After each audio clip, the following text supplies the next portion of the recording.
So the good news is the rain here in South Kingstown is much lighter, just kind of a mist falling from the sky right now. But let's send things over to Chief Meteorologist Tony Petrarca. Tony, are these rivers going to be improving at all over the next day or so?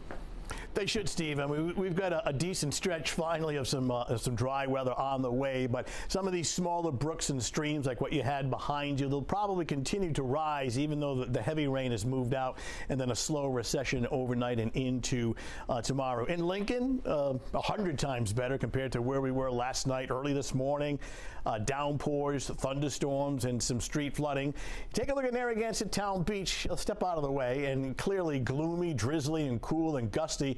If you look carefully, we do have some surfers that are in the water right now. You know, water temperature that's in the middle 50s. Now, we do have, for some of the bigger rivers, not so much these localized brooks and streams, but some of the bigger rivers, the Patuxent, the Wood, and the Pawcatuck rivers, under a river flood warning. But fortunately, it's for minor river flooding. It's not anticipated to be moderate or major, and these water levels will start to recede tomorrow. But even with the rain that's long gone, the heavy rain, you still get some runoff of brooks and streams into these rivers, so they'll continue to slowly rise, level off, and then start to drop off tomorrow. Temperatures now upper 50s to 60 in Providence. Cool, windy, or breezy and raw day. Should be around 70 this time of year. Our threat tracker, though, is back to a green here on Friday, Saturday, and Sunday. And happy to say that we keep the dry weather extended through the weekend and really most of next week as well. So you'll see the 7-day forecast.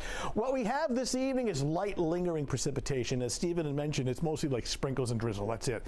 Improving weather for Friday. Now, there may be a touch of clouds and fog early in the morning. That should lift. It'll be a mild and dry day. And the weekend, it looks dry. A little cool on Saturday, but otherwise dry. Clouds still coming in off the ocean, little elements of some drizzle and some sprinkles, but the worst of the heavy rain is long gone.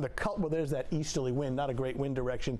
The culprit is right there, storm system well south of New England, but still sending back some Atlantic moisture, not in the form of heavy rain, but just clouds and some drizzle, and that'll slowly sink off to the south. So we're getting close. You're heading out this evening. It's just either sprinkles or drizzle, cloudy, kind of breezy, damp, and cool. Damp meaning the humidity is high. Temperatures in the mid-50s by 11 o'clock. A little fog overnight, early tomorrow morning with some extra clouds at sunrise, thinning out to partly sunny skies, 11 a.m. 63. This is more like it. It's kind of a cloud-sun mix. I don't think it's like a complete deep blue sky, but a partly sunny sky. Temperatures topping out middle to upper 60s. Bay forecast for tomorrow. Visibility is pretty good. The exception would be early in the morning with a touch of fog. Northeast 10 to 15, gusts to 20 knots. Water temperature now between about 53 and 55. All right, 7-day forecast, just lingering light precipitation this evening. Again, the worst is over. Friday looks good. Hey, weekend is not bad. It's a mix of clouds and sun on Saturday, tending Sunday to be brighter. That's not to say Saturday's real bad, but a little brighter on Sunday and maybe a degree milder. Bottom line, the weekend looks dry. All right, Tony, thank you. And right now on WPRI.com, the latest edition of Beyond the Forecast with Tony and the rest of the Pinpoint weather team. They answered your questions about the upcoming hurricane season and talk about the worst hurricane on record for our area. You can watch it right now on WPRI.com. Still ahead on 12 News at